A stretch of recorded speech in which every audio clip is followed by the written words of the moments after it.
ಮೊದಲನೇದಾಗಿ ಅಗಾಧ ಗಾತ್ರ ಹಾಗೂ ತೀವ್ರ ಬೆಳವಣಿಗೆ ಅಂದ್ರೆ 121.11 ಕೋಟಿ ಜನಸಂಖ್ಯೆಯನ್ನ ಹೊಂದಿರೋದು. ಹಾಗೆ ಜನಸಂಖ್ಯೆಯ ಪರಿವರ್ತನೆ ಅಂದ್ರೆ ಜನನ ದರ ಮತ್ತು ಮರಣದ ದರ. ಜನನ ದರ 22% ಇದೆ, ಮರಣದ ದರ 0.7 ಇರೋದನ್ನು ನಾವು ನೋಡಬಹುದು. ಹಾಗೆ ಜನಸಾಂದ್ರತೆ ದಿನೇ ದಿನೇ ದಿನೇ ದಿನೇ ಪ್ರತಿ ಚದರ ಕಿಲೋಮೀಟರ್ ಅಲ್ಲಿ ವಾಸಿಸುವಂತಹ ಜನರ ಒಂದು ಸಂಖ್ಯೆ ಹೆಚ್ಚಾಗ್ತಾ ಇದೆ, ಜನಸಾಂದ್ರತೆ ಹೆಚ್ಚಾಗ್ತಾ ಇದೆ. ಹಾಗೆ ಅನಾನುಕೂಲಕರವಾದಂತಹ ಲಿಂಗಾನುಪಾತ 943 ಇರೋದು ತುಂಬಾ ದುರಾದೃಷ್ಟಕರ ಅಂತಾನೆ ನಾವು ಹೇಳಬಹುದು. 1000 ಜನ ಪುರುಷರಿಗೆ 943 ಜನ ಮಹಿಳೆಯರಿರೋದು ಅನಾನುಕೂಲಕರವಾದಂತಹ ಲಿಂಗಾನುಪಾತ. ಇನ್ನು ಕೆಳ ವಯಸ್ಸಿನ ಮಕ್ಕಳು ಹೆಚ್ಚಾಗಿ ಕಂಡುಬರೋದು, ಕೆಳ ವಯಸ್ಸಿನ ಮಕ್ಕಳು ಹೆಚ್ಚಾಗಿ ಕಂಡುಬರೋದು ಅಂದ್ರೆ ಶೇಕಡ ಜನಸಂಖ್ಯೆಯಲ್ಲಿ 30.7% ಕೆಳ ವಯಸ್ಸಿನ ವಯೋಮಾನದ ಮಕ್ಕಳು ಕಂಡು ಬರ್ತಾ ಇದ್ದಾರೆ. ಇನ್ನು ಅಧಿಕ ಜನಸಂಖ್ಯೆ ಗ್ರಾಮೀಣ ಭಾಗದಲ್ಲಿ ವಾಸವಾಗಿರುವುದು, ಶೇಕಡ 68.8% ಜನ ಗ್ರಾಮಗಳಲ್ಲಿಯೇ ವಾಸವಾಗಿದ್ದಾರೆ. ಇಷ್ಟು ಲಕ್ಷಣಗಳನ್ನು ತಿಳಿಸಿದೆ. ಹಾಗೆ ಇವತ್ತು 7ನೇ ಲಕ್ಷಣ ಯಾವ್ದಪ್ಪ ಅಂದ್ರೆ ಜನಸಂಖ್ಯೆ ಕಳಪೆ ಗುಣಮಟ್ಟ. ಜನಸಂಖ್ಯೆ ಏನಾಗಿದೆ? ಕಳಪೆ ಇದೆ. ಕಳಪೆ ಅಂದ್ರೆ ಏನು ನಿಮ್ಗೆಲ್ಲ ಗೊತ್ತಿದೆ. ಇದು ಸರಿ ಇಲ್ಲ, ಗುಣಮಟ್ಟ ಕ್ವಾಲಿಟಿ ಕಳಪೆ ಇದೆ ಅಂದ್ರೆ ನಾವು ನೋಡಕ್ಕೆಲ್ಲ ಚೆನ್ನಾಗಿದ್ದೇವೆ, ನಮ್ಮ ಗುಣಮಟ್ಟ ಏನಾಗಿದೆ? ಕಳಪೆ ಇದೆ. ಹೆಂಗ್ ಕಳಪೆ ಇದೆ ಅನ್ನೋದನ್ನು ನೋಡಿದ್ರೆ ನಮ್ಮ ಭಾರತದ ಜನಸಂಖ್ಯೆ ಅಥವಾ ನಮ್ಮ ಭಾರತದ ಜನ ಕಡಿಮೆ ಸಾಕ್ಷರತೆಯನ್ನ ಒಳಗೊಂಡಿದ್ದಾರೆ. ನಮ್ಮ ಭಾರತದಲ್ಲಿ 100 ಜನ ಇದ್ರೆ ಅದ್ರಲ್ಲಿ 74 ಜನರಿಗೆ ಮಾತ್ರ ಓದಾಕ ಬರೆಯಕ ಬರ್ತೈತಿ. ಅನಕ್ಷರತೆ ಅನ್ನೋದು ಇನ್ನೂ ಸಹ ಈ ಕಾಲದಲ್ಲೂ ಸಹ ಕಂಡು ಬರ್ತಾ ಇದೆ. 2011 ಜನಗಣತಿ ಪ್ರಕಾರ 74% ಅಷ್ಟು ಜನ ಓದೋದಕ್ಕೆ ಬರೆಯೋದಕ್ಕೆ ಮಾತ್ರ ಬರ್ತಾ ಇದೆ. ಹೀಗೆ ಇನ್ನು ಮಹಿಳೆಯರನ್ನ ನೋಡಿದ್ರೆ ಶೇಕಡ 65% ಮಾತ್ರ ಮಹಿಳೆಯರು ಸಾಕ್ಷರರಾಗಿದ್ದಾರೆ. ಇದು ನೋಡಿದಾಗ ನಮಗೆ ಗೊತ್ತಾಗುತ್ತೆ ನಮ್ಮ ಭಾರತದ ಜನಸಂಖ್ಯೆ ಕಳಪೆ ಮಟ್ಟದ ಒಂದು ನಿದರ್ಶನ. ಇದು ಓದಕ್ಕೆ ಬರೆಯಕ್ಕೆ 1/4% ಜಾಸ್ತಿ ಜನರಿಗೆ ಬರ್ತಿಲ್ಲ. ಅದರಾಗೂ ಮಹಿಳೆಯರಂತೂ ಬಹಳಷ್ಟು ಕಡಿಮೆ ಇದೆ ಒಂದು ಶೇಕಡಾವಾರು ಪ್ರಮಾಣ. ಇದಕ್ಕೇನ್ ಕಾರಣ? ಯಾಕೆ ಅನಕ್ಷರಸ್ಥರು ಜಾಸ್ತಿ ಇದ್ದಾರೆ? ಮಹಿಳೆಯ ಒಂದು ಸಬಲೀಕರಣ ಯಾಕೆ ಇನ್ನು ಸಾಧ್ಯ ಆಗ್ತಾ ಇಲ್ಲ? ಮಹಿಳೆಯನ್ನ ಯಾಕೆ ಇನ್ನು ಶಿಕ್ಷಣದಿಂದ ದೂರ ಉಳಿಸ್ತಾ ಇದೆ? ಪ್ರತಿ ಗ್ರಾಮಗಳಲ್ಲೂ ಸಹ ಇವತ್ತು ಪ್ರಾಥಮಿಕ ಶಾಲೆಗಳನ್ನು ತೆಗೆದಿರೋದನ್ನು ನಾವು ನೋಡಬಹುದು. ಆದರೂ ಸಹ ನಮ್ಮ ಮಹಿಳೆಯರ ಒಂದು ಸಾಕ್ಷರತೆಯ ಪ್ರಮಾಣ 65%. ಹಾಗಿದ್ರೆ ಯಾಕೆ? ನಮ್ಮಲ್ಲಿರುವಂತಹ ಮೂಢನಂಬಿಕೆಗಳು. ಹೆಣ್ಮಕ್ಳು ಎಷ್ಟೇ ಓದಿದ್ರು ಗಂಡನ ಮನೆಗೆ ಹೋಗ್ಬೇಕು, ಹೆಣ್ಮಕ್ಳು ಓದೋದ್ರಿಂದ ಕುಟುಂಬಕ್ಕೆ ಯಾವುದು ಲಾಭ ಇಲ್ಲ, ಹೆಣ್ಣು ಎಷ್ಟೇ ಕಲ್ತ್ರು ಸಹ ಮುಸ್ರ ತಿಕ್ಕೋಳು, ಪಾತ್ರೆ ತೊಳೆಯೋಳು, ಹಿಂಗೆಲ್ಲ ಮಾತಾಡ್ತಾರೆ. ಹಾಗಾಗಿ ಎಷ್ಟೋ ಜನ ಹಿಂದಿನ ಕಾಲದಲ್ಲಿ ಸುಮಾರು 30-40 ವರ್ಷದ ಹಿಂದೆ ಎಷ್ಟೋ ಜನ ಹೆಣ್ಮಕ್ಳು ಶಾಲೆ ಮೆಟ್ಲೆ ಹತ್ತಿಲ್ಲ ಅಂತ ಅನ್ಸುತ್ತೆ. ಸ್ವಲ್ಪ ದಿನ ಬದಲಾಗ್ತಾ ಇದೆ. ಆ ಬದಲಾಗೋ ನಾಗಾಲೋಟದಲ್ಲಿ ಸ್ವಲ್ಪ ಶಾಲೆಗಳ ಮುಖವನ್ನ ಹೆಣ್ಮಕ್ಳು ನೋಡ್ತಾ ಇದ್ದಾರೆ ಅಂತ ಅನ್ಸುತ್ತೆ. ನೀವು ನೋಡ್ರಿ, ಒಂದು IAS, IPS, KS exam result ಬರುತ್ತೆ. ರಿಸಲ್ಟ್ ಬಂದ ಟಾಪರ್ ಹೆಣ್ಮಕ್ಳು ಇರ್ತಾರೆ. ಸಂಖ್ಯೆ ಎಷ್ಟಿರುತ್ತೆ ನೋಡ್ರಿ? 2, 3, 4 ಜನ, 10 ಜನ. ಅದೇ ಪುರುಷರ ಸಂಖ್ಯೆ ಎಷ್ಟಿರುತ್ತೆ ನೋಡ್ರಿ? 100 ಜನ, 200 ಜನ. ಅರ್ಥ ಆಗುತ್ತಲ್ಲ? ಇದ್ರಲ್ಲಿ ಇಷ್ಟು ಜನ ಹೆಣ್ಮಕ್ಳು ಇದ್ದಾವಲ್ಲ, ಇದ್ರಿಗೆ ಎಷ್ಟು ಜನ ಪೂರ್ತಿ ಪದವಿ, ಸ್ನಾತಕೋತ್ತರ ಪದವಿಯನ್ನು ಪಡೆದುಕೊಳ್ಳುವ ಸಂಖ್ಯೆ ಎಷ್ಟಿದೆ? ಇದೆಲ್ಲ ವಿಚಾರ ಮಾಡ್ಬೇಕಲ್ಲ. ಹಾಗಾಗಿ ಈ ಜನಸಂಖ್ಯೆ ಕಳಪೆ ಗುಣಮಟ್ಟಕ್ಕೆ ಇದೊಂದು ನಿದರ್ಶನ. ಇನ್ನು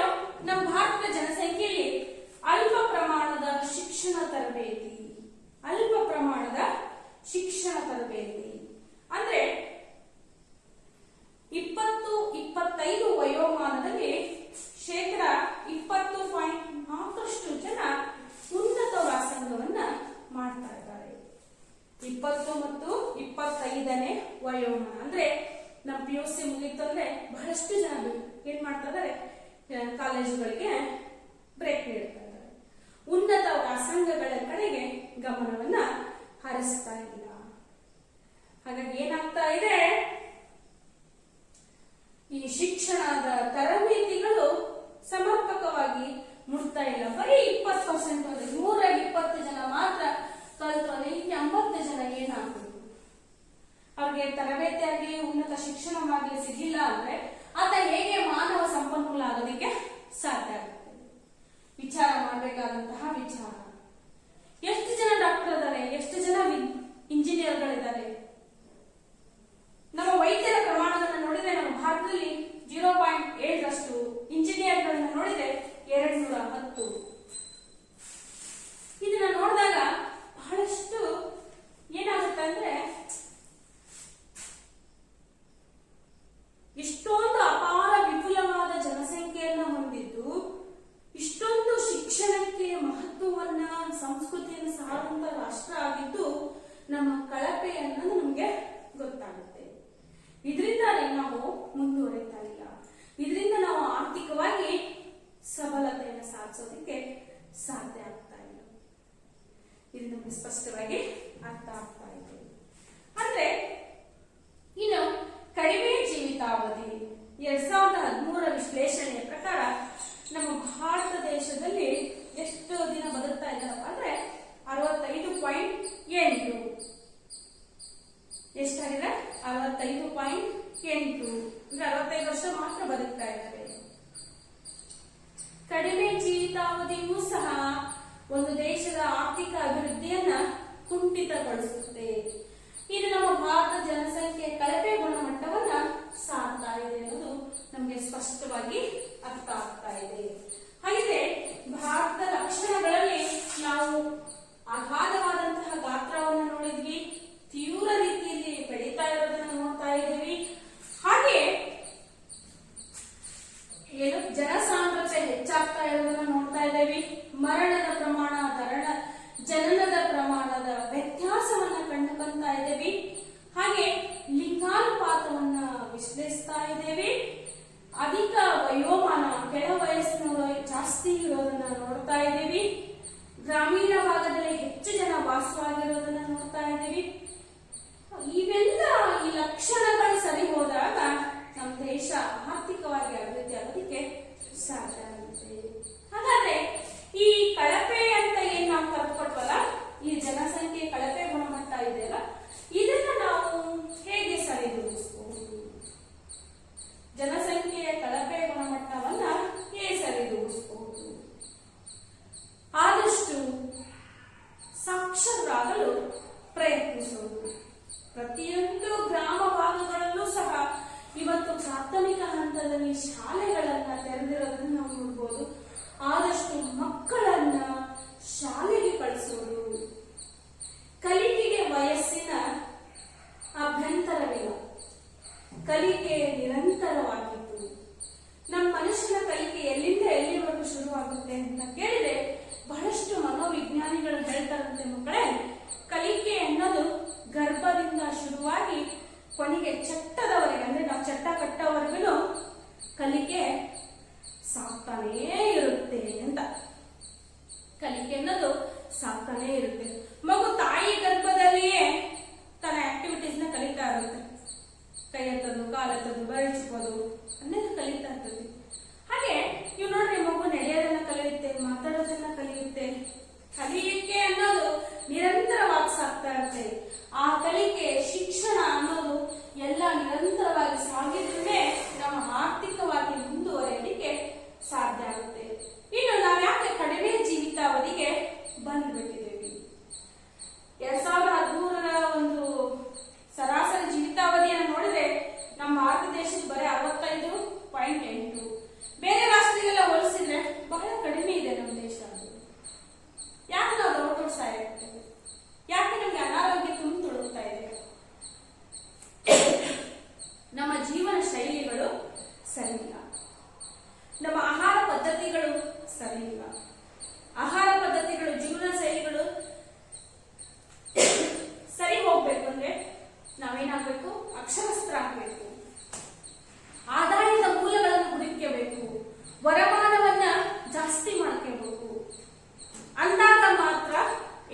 ಮಾಡ್ಕೊಳ್ಳಿಕ್ಕೆ ಸಾಧ್ಯ ಆಗುತ್ತೆ?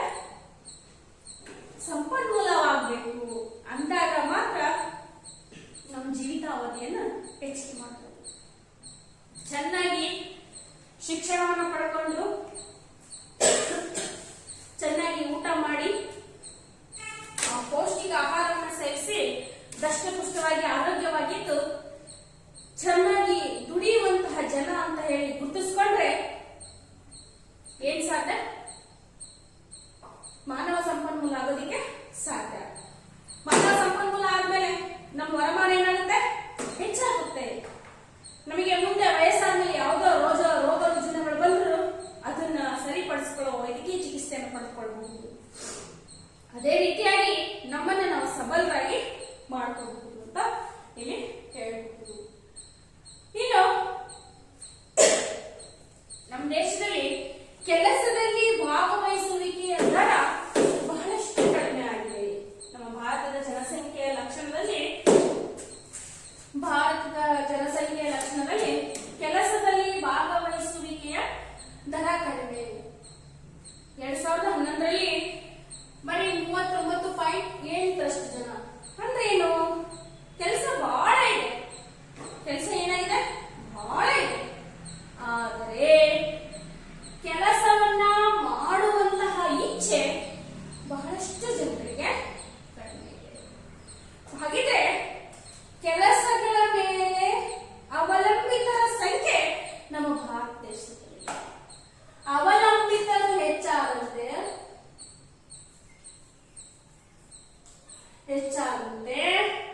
ದುಡಿಯುವರ ಸಂಖ್ಯೆ ನಮಗೆ ಕಡಿಮೆ ಆಯ್ತು ಅಂತ ಅನ್ಸುತ್ತೆ ಇಲ್ವೋ? ನಮ್ಮಿಂದಲೇ ಆಗುತ್ತೆ ಆ ಕೆಲಸ ಅಂದಾಗ ನಾವೇ ಕೆಲಸವನ್ನ ಮಾಡಬೇಕು. ಅದನ್ನ ಬಿಟ್ಟುಕೊಂಡು ಬೇರೆ ಕಡೆಯಿಂದ ಮಾಡಿಸಿದ್ರೆ ಏನಾಗುತ್ತೆ? ನಮ್ಮ ವರಮಾನ ಕಡಿಮೆ ಆಗುತ್ತೆ. ವರಮಾನ ಕಡಿಮೆ ಆದಾಗ ಏನಾಗುತ್ತೆ? ನಮ್ಮ ರಾಷ್ಟ್ರೀಯ ಆದಾಯನೂ ಸಹ ಕಡಿಮೆ ಆಗುತ್ತೆ. ಹಾಗೆ ಕೆಲಸದಲ್ಲಿ ಭಾಗವಹಿಸುವಿಕೆಯ ದರ ಕಡಿಮೆ ಆಗೋದಕ್ಕೆ ಕಾರಣ ಏನು? ಕೆಲಸದಲ್ಲಿ ಭಾಗವಹಿಸುವಿಕೆಯ ದರ ಕಡಿಮೆ ಆಗೋದಕ್ಕೆ ಕಾರಣ ಏನು? ಪ್ರತಿಷ್ಠೆಗಳಿರಬಹುದು, ಅಥವಾ ನಾನು ಯಾಕೆ ಈ ಕೆಲಸ ಮಾಡಬೇಕು ಅನ್ನೋ ಅಹಂ ಇರಬಹುದು. ಆಮೇಲೆ ನಮ್ಮ ದೇಶ ಒಂಥರ ಏನಪ್ಪಾ ಅಂದ್ರೆ ಮೂಢನಂಬಿಕೆಗಳು. ನಾವ್ ಈ ಕೆಲಸ ಮಾಡಬಾರ್ದು, ನಾವ್ ಆ ಕೆಲಸ ಮಾಡಬಾರ್ದು, ನಾವ್ ಹಂಗೆ, ನಾವ್ ಹಿಂಗೆ, ನಾವ್ ಆ ಮನೆತನ, ನಮ್ದು ಹಿಂಗೆ ಬಹಳಷ್ಟು ವಿಚಾರಗಳಿರ್ತವೆ. ಇವನ್ನೆಲ್ಲವನ್ನು ಇರೋದ್ರಿಂದ ಇವತ್ತು ಕೆಲಸದಲ್ಲಿ ಭಾಗವಹಿಸುವಿಕೆಯ ದರ ಬಹಳಷ್ಟು ಕಡಿಮೆ ಆಗ್ತಾ ಇದೆ. ಹಾಗಾಗಿ ಇದು ಸಹ ನಮ್ಮ ಭಾರತದ ಜನಸಂಖ್ಯೆಯ ಲಕ್ಷಣಗಳು. ಇನ್ನು ಅತಿ ಜನಸಂಖ್ಯೆ, ಮೊದಲೇ ಹೇಳ್ಬಿಟ್ಟೆ, ಅಗಾಧ ಗಾತ್ರ ನಮ್ದು ದೊಡ್ಡದು. ಜನಸಂಖ್ಯೆ ಸ್ಫೋಟ ಆಗ್ಬಿಟ್ಟಿದೆ. ಇದರಿಂದ ನಿರುದ್ಯೋಗ, ಬಡತನ, ಹಸಿವು, ಅಪೌಷ್ಟಿಕತೆ ಹೀಗೆ ಅನೇಕ ರೀತಿಯಾದಂತಹ ಸಮಸ್ಯೆಗಳು ದೇಶವನ್ನ ಕಾಡ್ತಾ ಹೋಗ್ತವೆ. ಈ ಜನಸಂಖ್ಯೆ ಹೆಚ್ಚಾದಷ್ಟು ದೇಶದಲ್ಲಿ ಸಮಸ್ಯೆಗಳು ಹೆಚ್ಚಿಗೆ ಆಗ್ತಾ ಹೋಗ್ತವೆ. ಈ ಉದಾಹರಣೆಗೆ ಒಂದು ಮನೆಯಲ್ಲಿ, ಒಂದು ಕುಟುಂಬದಲ್ಲಿ ಒಂದು ಮಗು ಇದ್ರೆ ಎಲ್ಲಾ ಸೌಲಭ್ಯಗಳನ್ನ ಆ ಮಗುವಿಗೆ ನೀಡಬಹುದು. ಆ ಮಗುನು ಸಹ ಖುಷಿಯಿಂದ ಸೌಲಭ್ಯಗಳನ್ನ ಪಡೆದುಕೊಳ್ಳುತ್ತೆ. ಆಮೇಲೆ ಸಂತೃಪ್ತ ಮನೋಭಾವವೂ ಸಹ ಬರುತ್ತೆ. ಅದೇ 4 ಮಕ್ಕಳು ಇದ್ಬಿಟ್ರೆ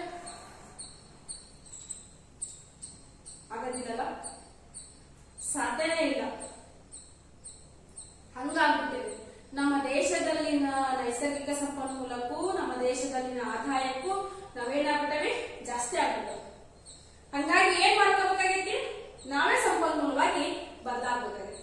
ಬದಲಾಗ್ಲಿಲ್ಲ ಅಂದ್ರೆ ಈ ನಿರುದ್ಯೋಗ, ಬಡತನ, ಹಸಿವು, ಆಹಾಕಾರ ಇವೆಲ್ಲವೂ ನಮ್ಮನ್ನ ಏನ್ ಮಾಡ್ಬಿಡುತ್ತೆ? ತೊಳೆದು ಬಿಡುತ್ತೆ ಅಲ್ವಾ? ಹಾಗಾಗಿ ನಾವು ಕೂಡ ನಮ್ಮ ಮನಸ್ಸಲ್ಲಿ ಗಟ್ಟಿಯಾಗಿ ನೆಲೆ ನಿಂತ್ಕೋಬೇಕು. ಏನಂತ ಹೇಳಿ, ನಾವು ಸಹ ಈ ದೇಶದ ಸಂಪನ್ಮೂಲವಾಗಿ ರೂಪುಗೊಳ್ಳಬೇಕು. ಅಂದಾಗ ಮಾತ್ರ ಒಂದು ದೇಶ ಆರ್ಥಿಕವಾಗಿ ಮುಂದುವರಿಯಲಿಕ್ಕೆ ಸಾಧ್ಯ ಆಗುತ್ತೆ. ಹಾಗಿದ್ರೆ ವಿದ್ಯಾರ್ಥಿಗಳೇ, ಮತ್ತೊಮ್ಮೆ ನಾವು ಭಾರತದ ಜನಸಂಖ್ಯೆಯ ಲಕ್ಷಣಗಳನ್ನು ನೋಡೋಣ. 9 ಲಕ್ಷಣಗಳಿದ್ದಾವೆ. ನಿಮಗೆ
ಈಗ ಉದಾಹರಣೆಗಾಗಿ ನಮ್ಮ ಅಜ್ಜ ಅಂತರನ್ನ ಕೇಳ್ಬೇಕು, ಅಜ್ಜ ನೀನ್ ಸಣ್ಣವನಿದ್ದಾಗೆ ಬಸ್ ಓಡಾಡ್ತಿದ್ವನಜ್ಜ, ಕಾರ್ ಇದ್ವೇನಜ್ಜ ಅಂತ.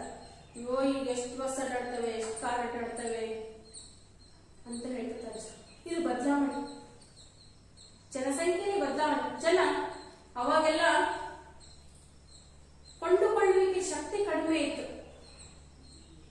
ನಾವೇ ಚಿಕ್ಕವರಿದ್ದಾಗ ಒಂದು 8 ಕಡ್ಡಿಗಳ ಬರೀತೀವಿ. ಈಗ ನೀವು 6 ಬರೀತಿಲ್ಲ, ನಾವೆಲ್ಲ 10 ರೂಪಾಯಿ ಪೆನ್ನ ಬರೀತೇವೆ. ಆ ಶಕ್ತಿ ಹೆಚ್ಚಾಗಿದ್ದು ಜನಸಂಖ್ಯೆ ಪರಿವರ್ತನೆ.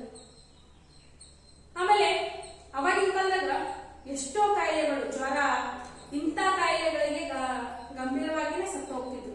ಈಗ ಮಾರಣಾಂತಿಕ ಕಾಯಿಲೆಗಳು ಅಂತ ಬಂದಾಗ ಮಾತ್ರ ಜನ ಸಾಯ್ತದೆ ಅಲ್ವಾ? ಹಾಗಾಗಿ ಇಂದು ಉಳಿದ ಹಂತ ಅಂದ್ರೆ ಈ ಹಂತದಲ್ಲಿ ಹೆಂಗಿದ್ರು ಜನ?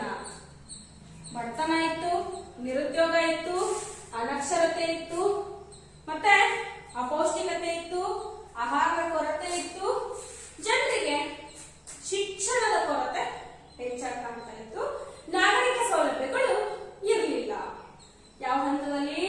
ಹಿಂದುಳಿದ ಹಂತದಲ್ಲಿ. ಇನ್ನು ಮುಂದುವರೆಯುತ್ತಿರುವ ಹಂತದಲ್ಲಿ ನಾವು ಅದವಲ್ಲ, ನಾವು ಇಲ್ಲಿ ಜನನ ದರ ಹೆಚ್ಚಾಗ್ತಾ ಇದೆ, ಮರಣದ ದರ ಕಡಿಮೆ ಆಗ್ತಾ ಇದೆ. ಏನಾಗ್ತಾ ಇದೆ? ಶೈಕ್ಷಣಿಕವಾಗಿ ಮುಂದುವರಿತಾ ಇದ್ದೇವೆ, ನಿಧಾನವಾಗಿ ವಿಜ್ಞಾನ ತಂತ್ರಜ್ಞಾನಗಳಲ್ಲಿ ಸಾಧನೆಗಳನ್ನ ಮಾಡ್ತಾ ಇದ್ದೇವೆ. ಕೃಷಿ, ಕೈಗಾರಿಕೆ, ಸೇವಾ ವಲಯಗಳಲ್ಲಿ ಸ್ವಲ್ಪ ಪ್ರಮಾಣದ ಬದಲಾವಣೆಗಳನ್ನ ನಾವು ಈ ಮುಂದುವರಿಯುತ್ತಿರುವ ಹಂತದಲ್ಲಿ ಕಾಣ್ತಾ ಇದ್ದೇವೆ.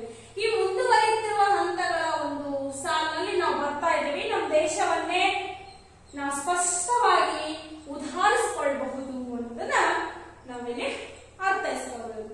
ಇನ್ನು ಮುಂದುವರೆದಂತಹ ದೇಶ ಪೂರ್ತಿ ಅಭಿವೃದ್ಧಿಯ ಪಥದಲ್ಲಿ ಸಾಗಿರುವುದು, ಅಭಿವೃದ್ಧಿ ಚಟುವಟಿಕೆ, ಆರ್ಥಿಕವಾಗಿ ಮುಂದಿರೋದು, ವಿದ್ಯಾವಂತರು, ತಿಳಿದಂತಹ ಜನರ ಸಂಖ್ಯೆ ಹೆಚ್ಚು. ನಾವು ಈ ಮುಂದುವರೆದಂತಹ ದೇಶಗಳಲ್ಲಿ ಅಥವಾ ಮುಂದುವರೆದಂತಹ ಹಂತದಲ್ಲಿ ನೋಡಬಹುದು.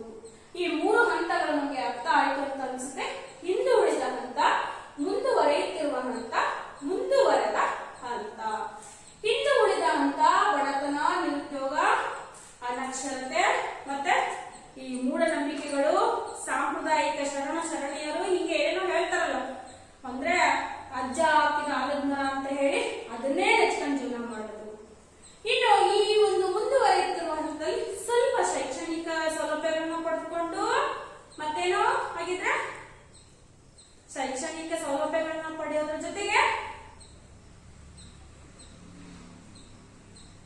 ಜನನ ದರ ಹೆಚ್ಚಾಗಿ ಮರಣದ ದರ ಕಡಿಮೆ ಆಗೈತೆ. ಅಂದ್ರೆ ನಾವು ಸ್ವಲ್ಪ ಪೌಷ್ಟಿಕ ಆಹಾರವನ್ನು ಸೇರಿಸ್ತಾ ಇದ್ದೇವೆ, ವೈದ್ಯಕೀಯ ಸೌಲಭ್ಯಗಳು ನಮ್ಮ ಕೈಯಟಿಗೆ ಸಿಗ್ತಾ ಇದ್ದೇವೆ, ನಾವು ಸ್ವಲ್ಪ ಜಾಣರಾಗ್ತಾ ಇದ್ದೇವೆ, ವಿದ್ಯಾವಂತರಾಗ್ತಾ ಇದ್ದೇವೆ ಅನ್ನೋದು ನಮಗೆ ಗೊತ್ತಾಗುತ್ತೆ. ಇನ್ನು ಮುಂದುವರೆದ ಹಂತದಲ್ಲಿ ಇಡೀ ದೇಶ ಆರ್ಥಿಕ ಅಭಿವೃದ್ಧಿಯಲ್ಲಿ ರಾರಾಸ್ತಾ ಇರೋದು, ವಿದ್ಯಾವಂತರು, ತಿಳುವಳಿಕೆಯಷ್ಟರು ಹೆಚ್ಚಾಗಿರೋದು. ಹಾಗಿದ್ರೆ ವಿದ್ಯಾರ್ಥಿಗಳೇ, ನಾವು ಯಾವ ಹಂತದಲ್ಲಿದ್ದೇವೆ? ನಾವು ಮುಂದುವರೆಯುತ್ತಿರುವ ಹಂತದಲ್ಲಿ ಇದ್ದೇವೆ. ನಾವು ಯಾವುದನ್ನ ತಲುಪಬೇಕು? ಮುಂದುವರೆದ ಹಂತವನ್ನ ತಲುಪಬೇಕು. ಏನೋ ನಾವು ಹಿಂದುಳಿದಂತಹ ತಲುಪಬೇಕಾ? ನಾವ್ಯಾರು ಕೂಡ ಶಿಕ್ಷಣ, ಜ್ಞಾನ, ಕೌಶಲ್ಯ, ತರಬೇತಿಗಳನ್ನ ಪಡೆದಿಲ್ಲ ಅಂದ್ರೆ ಮತ್ತೆ ಅಲ್ಲಿ ಹಿಂದಕ್ಕೆ ಹೋಗ್ಬಿಡ್ತೇವೆ, ಹಿಂದುಳಿದ ಹಂತಕ್ಕೆ ಹೋಗ್ಬಿಡ್ತೇವೆ. ನಾವು ಸರಿಯಾದಂತಹ ಜ್ಞಾನವನ್ನ, ಶಿಕ್ಷಣವನ್ನ, ಸಾಮರ್ಥ್ಯವನ್ನ ಪಡ್ಕೊಂಡ್ರೆ ಮಾತ್ರ ನಾವೆಲ್ಲಿ ಬರ್ತೇವೆ? ಮುಂದುವರೆದ ಹಂತಕ್ಕೆ ಬರೋದಕ್ಕೆ ಸಾಧ್ಯ ಆಗುತ್ತೆ. ಈ 3 ಹಂತಗಳು ನಮಗೆ ಅರ್ಥ ಆಗುವಂತ ಅನಿಸುತ್ತೆ. ಇದನ್ನೇ ನಾವು ಜನಸಂಖ್ಯಾ ಪರಿವರ್ತನೆ ಅಂತ ಹೇಳಿ ಕರಿತೇವೆ. ದೇಶ ಹೆಂಗಿರುತ್ತೋ ಹಂಗೆ ಇರುತ್ತೆ, ದೇಶದ ಸಂಪನ್ಮೂಲ ಹೆಂಗಿರುತ್ತೋ ಹಂಗೆ ಇರ್ತೇವೆ. ನಾವು ಜನ ಹೆಂಗ್ ಉಪಯೋಗಿಸ್ತಾರೋ ಹಂಗ ದೇಶ ಬದಲಾಗೋದಂದ್ರೇನು? ದೇಶದಲ್ಲಿ ವಾಸವಾಗಿರುವಂತಹ ಜನರು ಬದಲಾಗೋದು ಅಂತ. ಆ ಊರು ಭಾರಿ ಬದಲಾಗಿರ್ಬಿಡು. ಅಂದ್ರೆ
ಹೆಂಗಿರ್ತವು?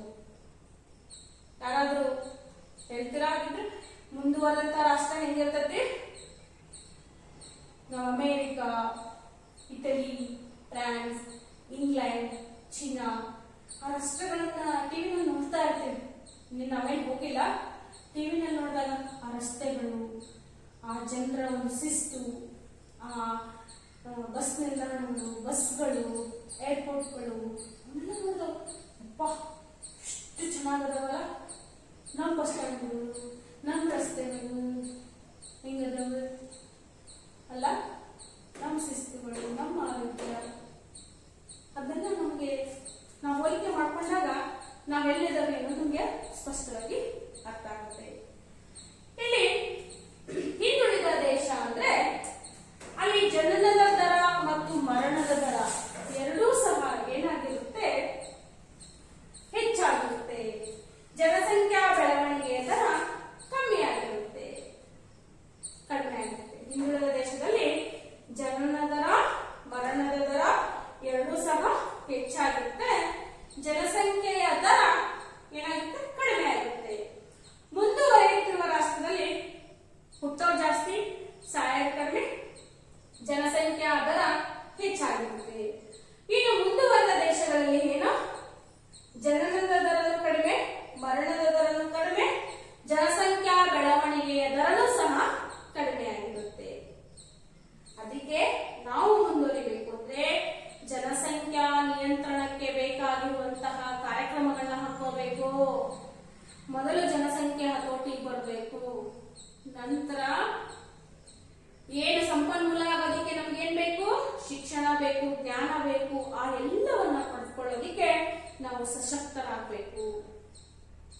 ಹಾಗಿದ್ರೆ ನಾವು ನಾಳೆ ಕ್ಲಾಸಲ್ಲಿ ಹೇಗೆ ಜನಸಂಖ್ಯೆಯನ್ನ ಹತೋಟಿ ಮಾಡೋದಕ್ಕೆ ಸರ್ಕಾರ ಏನೆಲ್ಲ ಕ್ರಮಗಳನ್ನ ತೆಗೆದುಕೊಂಡಿದೆ, ಜನಸಂಖ್ಯೆಯನ್ನ ಸಂಪನ್ಮೂಲವಾಗೋದಕ್ಕೆ ತೆಗೆದುಕೊಂಡಂತಹ ಕ್ರಮಗಳೇನು ಅನ್ನೋದನ್ನ ಮತ್ತೆ ನಾಳಿನ ಕ್ಲಾಸಲ್ಲಿ ಚರ್ಚಿಸೋಣ. ಹಾಗಾದ್ರೆ ನೀವು ಭಾರತದ ಜನಸಂಖ್ಯೆಯ ಲಕ್ಷಣಗಳನ್ನು ಬರೆದು ವಿವರಿಸಬೇಕು. ಹಾಗೆ ನಮ್ಮ ದೇಶ ಮುಂದುವರೆದ ರಾಷ್ಟ್ರ ಆಗ್ಬೇಕು ಅಂದ್ರೆ ಯಾವ ಕಾರ್ಯಕ್ರಮಗಳನ್ನ ಹಾಕೋಬೇಕು ಅಂತ ನಿನ್ನ ಮನಸ್ಸಿನ ಭಾವನೆಗಳನ್ನ ನೀನು ಬರ್ಕೋಬೇಕು. ನಿನ್ನ ರಾಷ್ಟ್ರಕ್ಕೆ ನಿನ್ನ ಕೊಡುಗೆ ಏನು ಅನ್ನೋದನ್ನ ಬರ್ಕೊಂಡು ಬರಬೇಕು. ಹಾಗೆ ಮುಂದೆ ನಾನು ದೊಡ್ಡವನಾದ್ಮೇಲೆ, ನಾನು ದುಡಿಯುವ ವ್ಯಕ್ತಿ ಆದ್ಮೇಲೆ, ಮಾನವ ಸಂಪನ್ಮೂಲ ಆದ್ಮೇಲೆ ನನ್ನ ದೇಶಕ್ಕೆ ನನ್ನ ಕೊಡುಗೆ ಏನು ಅನ್ನೋದನ್ನ ವಿಶ್ಲೇಷಿಸಬೇಕು. ಹಾಗೆ ನಾನು